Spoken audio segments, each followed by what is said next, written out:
Hey everyone, it's Peter Crewe-Brown here. Welcome to another episode of the Mind Over Matters podcast by Pair Planning.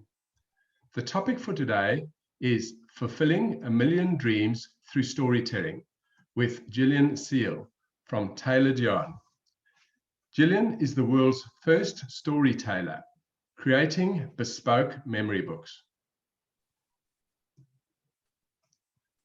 A bit more about Gillian. Gillian uses her unique experiences to create bespoke memory books for bereaved children to preserve their family memories. As a children's author, she designs illustrations, not clothes, and stitches together words and ideas, not pieces of material. Each story is delicately embroidered with parental wisdom and created to perfectly fit one unique family to help a child through their grief. So about today's podcast, Gillian will share with us how anticipatory grief started her on this journey. We will discuss psychology and Gillian's recovery through mental health. This will include the challenges of being a dyslexic author. We will share Gillian's pioneering journey of attempting to create something truly original to make a difference. This will be the focus of the podcast discussion today. So Gillian, please share with the audience what makes you tick and who in the community you serve. Well, thanks for having me on, Peter. It's an absolute pleasure. I would say that the thing that makes me tick the most is artwork, watercolor. I feel like if I had a day to spend doing anything at all, it would be to be painting. And at the moment, Peter, it's a thing that I never have time to do, which is really sad because running my own business has meant that I've not had as much time to do the watercolor that I really enjoy doing. Because when I do it, I get completely lost in it. I love seeing paintings develop. And I've attended art classes over the years, and I'm self-taught as well, quite a lot as well. So yeah, I love artwork, love a bit of calligraphy. That's what I really enjoy doing. Excellent. And who in the community do you typically serve? So the people in the community that I serve are children who have been bereaved when they're still very young. So if a child has a parent, say a mother who's got cancer or a father who unexpectedly passes away from a stroke or something, what I would like to do, Peter, is I'd like to take all the family memories, whether it's their favourite holidays, things they've done together, things that were important, their ambitions, stuff they've done, and make a sort of family legacy book with all the, like a memory storybook. Yes. Which is very personally made, just about that family and all the things that made that person so special. So that without that, I feel that as children grow up, their memories fade over time. Yes. And when you're a child, you haven't got as many memories to begin with. If you're bereaved as an adult, you've got a lifetime worth of memories to fall back on and to remember how someone was so special. So I'm trying to recreate that for a child. It's like having, I suppose, like a eulogy, but in a child-friendly way. Yes.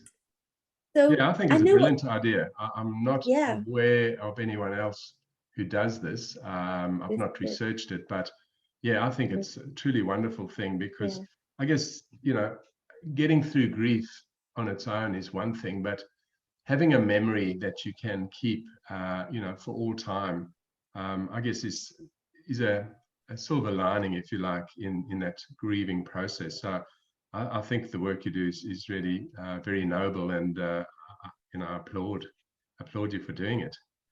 Thank you. I think, like you said, Peter, it's not something that somebody's tried to do before. No. Because in some ways it's a little bit overly ambitious, because I'm trying to create something like you would if you spent many hours doing a quilt for somebody. You're doing something very personal for them that you're creating from scratch. Yes. That can't be done, that can't be duplicated so easily. Yeah. So it's a little bit ambitious to try and do it for many families. Yeah. Well, look, being a pioneer has, I guess, benefits and challenges. The benefits are you doing something new and you can create your own journey. But I guess the challenges are you have to work things out on your own. That's true. Yeah. Wonderful. Yeah. Well, Gillian, as you know, we agreed on a few questions to try and make the most of our time together. So moving to, the first of the questions which form the substance of the podcast, I know that there are many approaches to the subject of supporting children through grief and bereavement. What's your specific approach? I feel that it's the best thing that you can do for children who are grieving is you want them to bring up conversation naturally about somebody they have loved and lost. Yes. You don't want it to be forced, but you want it to kind of come up naturally, that they can be comfortable speaking about it. And I think the only way to do that is to encourage conversation. I think it's hard for parents because they have to go through their own grief. So if a wife loses a husband or vice versa, and they've got a child to look after, they've got to take care of their own needs and grieving process while also being concerned about their child. Yes. So in some ways, they've got a very difficult task to cope with what they've got in their own life and trying to make it cope with the child. But for me personally, I feel it's good to encourage the conversations and say, oh, do you remember when your daddy did this? And this was really fun time that we had together doing that. And all of this is sort of encouraging them to be comfortable talking about yes. grief. And I guess that helps preserve the memory, not making the passing of the loved one something, I guess, ominous that people try and put in the back of their memories, to engage in the best parts of that person's life and the positives, and be able to talk about it. I think in our society, there is a bit of a stigma almost attached to death, even though we're all going to die, which is ironical in a way. But we don't like to talk about it, do we? Exactly. And I guess that is a very neat segue into our second question. Many people struggle to talk about death and dying, as we mentioned, especially with young children. How do you approach this delicate subject when you know it needs to be done? Well, it's a really interesting question, Peter, because in my own experience, it's something that I have struggled with personally. So as I sort of explained to you, the first story I ever wrote was for a friend of mine who's got muscular dystrophy. And she's my age, but she's got this life-limiting condition which progresses over time. Her muscles get weaker over time. So she's now needing oxygen to breathe, struggling with mobility, etc. And it's only going to get harder. But what's really interesting, Peter, is that I went to a bereavement counsellor myself to talk about my friend and to help me through that anticipatory grief process. And just out of curiosity, did your friend attend with you, or you went on your own? She didn't. Yeah. So it was your journey to understand how it could affect someone close to you. But what's really interesting, Peter, is that the bereavement counsellor said to me, have you tried talking to your friend about death and dying? And I said, no. I said, I've spent 4 years writing a book for my friend, but I haven't had that conversation with her. We both know, but I haven't felt comfortable openly talking about it. And that is really difficult, Peter, because what I'm trying to do is to help people talk about grief. But personally, it's something that I have personally struggled with.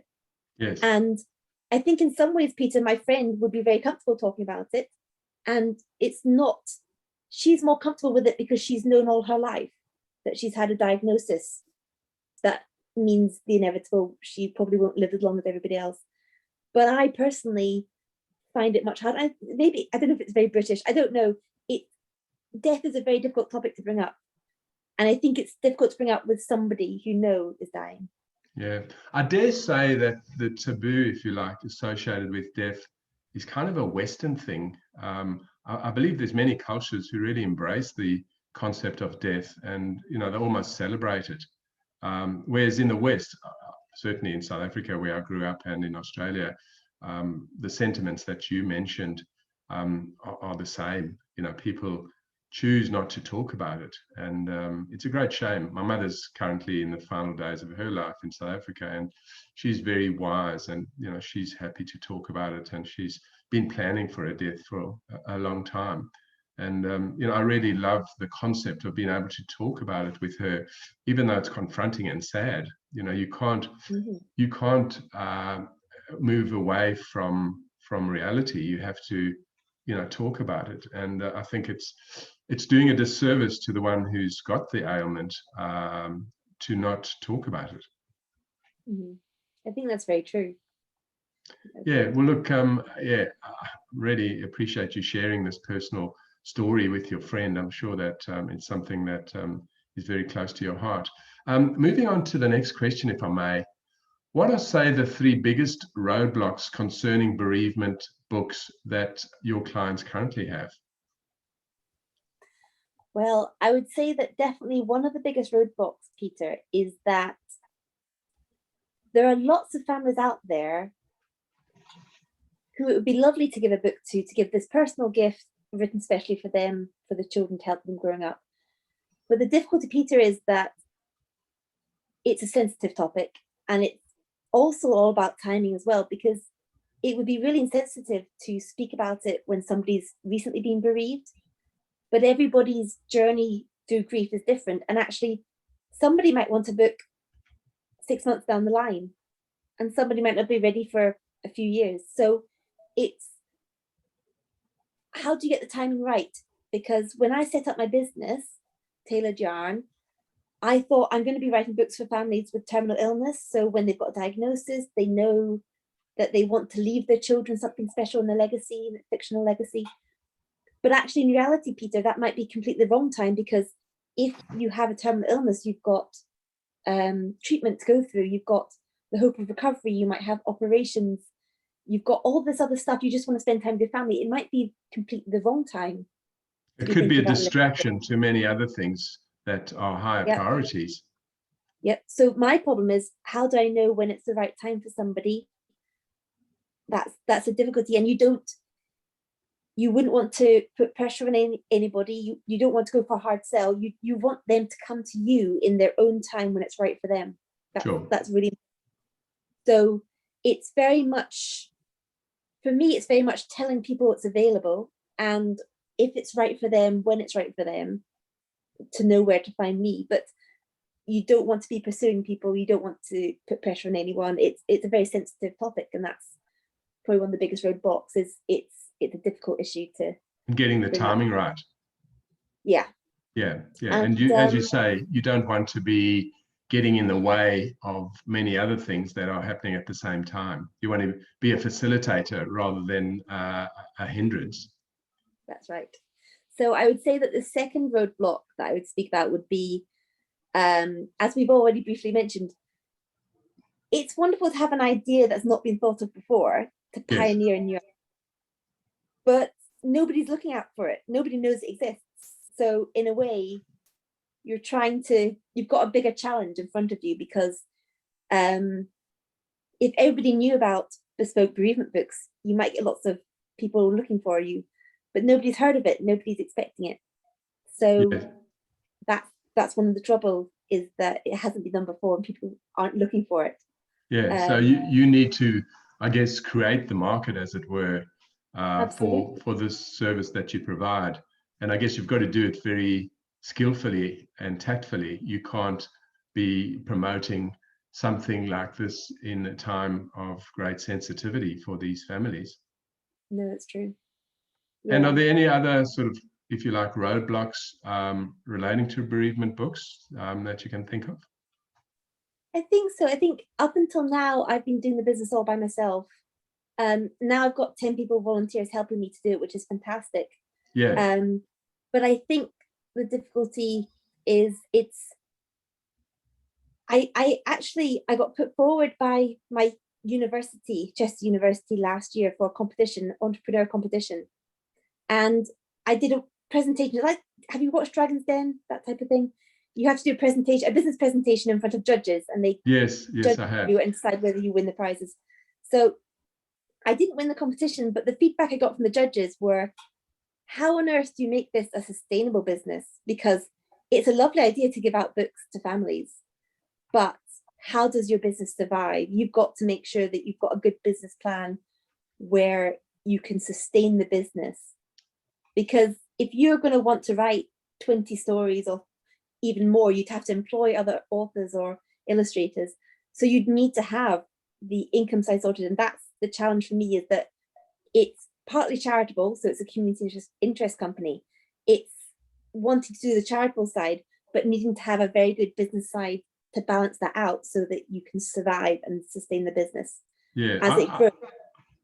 As a business advisor, I can kind of see that making it a sustainable business model would be difficult. And I guess you have mentioned that you able to use volunteers, and I know that you have other business interests. So, you know, if this is your passion, I guess it's something that you're happy to help sort of sponsor or sustain through contributions from another business and using volunteers.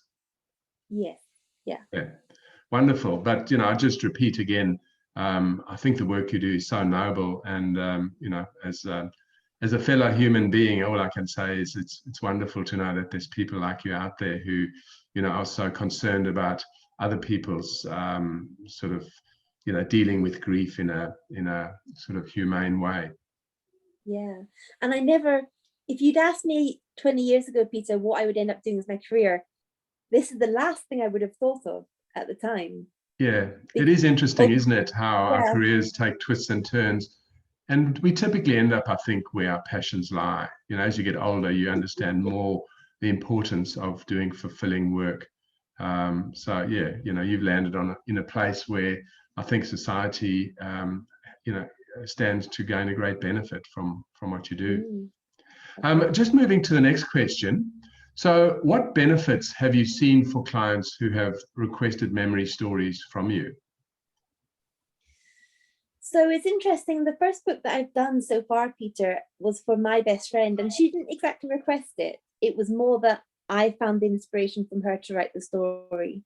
And I spent quite a lot of time writing her story, and I gave it to her niece and nephew when it was finished, and they were absolutely delighted with it, because not only could they see their names in the book and things, they could also identify her favorite stories, and people and places had special meaning to them. So I think it meant a lot to her niece and nephew, who were quite young, maybe say about 4 and 8 years old. Yeah. So, the book that I wrote was about 14 chapters long, but it has illustrations on every page, because although as children get older, they don't usually have many illustrations in books as the books get longer. Sure. But I'm trying to, it might be a bit controversial, but I love having the illustrations in there, and I think the kids enjoy that as well. I think and that's your point of difference, isn't it? Yeah, I think it is. And I guess the benefit then for clients is that they've got this enduring memory of the person, you know, who's usually passed. And I guess, you know, there can't be many greater awards than, you know, having that sort of very positive memory. Yeah. Are there any other benefits you want to talk about? I think one of the other benefits is, I know that often when families know they've got a terminal illness, they'll often make a memory box with items that are sentimental in it. Yes. Whereas I feel that by putting it into a storybook, you have the opportunity for the child to talk to the other parent, to read the story together, and to discuss things about it. So why did the character do this? And why did this happen at this place? Or it sort of encourages the conversation. There's interaction with it. Yeah, it encourages dialogue. So it's much more meaningful than opening a box and trying to weave a story around a few objects. Yeah, and it's something unique. It's like a quilt, in that it's done, you know, it's been created for that person individually, and all the time that's gone into it. I think that's what else is very special. Fantastic. Well, Gillian, we're making some great progress here. Just on to the final question. Are there any ways that anyone in the audience can get involved with Taylor John activities straight after the show? I always like to have if you like, a call to action for anyone who loves what you do and is interested to find out more and potentially get involved. Excellent. Yeah, we've got a website, so they can look up information on the Taylor Yarn website. Can you maybe just spell that out, how we kind of spell that, and the specifics of the website? So it would be www.tailoredyarn is spelled TAILOREDYARN. So .com? .com. Yeah, fantastic. Okay, people find it hard to get their head around this because, as you said in the introduction, it's not about clothes, even though it's the idea of a tailor who would make clothes. Yes. But we're tailoring a story to the family. And it's interesting to use the word yarn because that also means story, but as well as it means material. Yeah, I get it. Yeah, so the tailor is the person who does the sewing. That's the spelling of it. Yeah, that's the way you spell it. So Gillian, thanks for sharing that information. I guess just one other piece of information that might be of interest for our for our audience today. Is there any way that anyone could contact you besides going through the website? Are you on LinkedIn, or is there I'm on LinkedIn. So I'm on LinkedIn, and I'm quite active on LinkedIn, and also I've got an Instagram platform. Okay.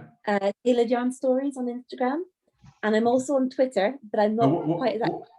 What's the best way for people to reach out to you, do you think? I think through Instagram or LinkedIn would be the top two favorite social media platforms to contact me on. And the spelling of your name, if you could just do that. Oh yeah, Gillian,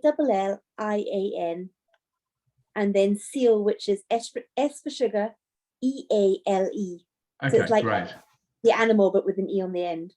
And they'll find you in the Liverpool area if there's multiple Gillians out there. I've actually deliberately used my maiden name because it's more easy to identify than Smith, which was my married name, which is very difficult to do. There's too many around. Yeah, I know how it is. My surname is Crewe-Brown. If I had Peter Brown, you can imagine how many there would be. Absolutely. Absolutely. Well, Gillian, I guess it just leaves me then to thank you. It's been an absolute pleasure having you on the show today.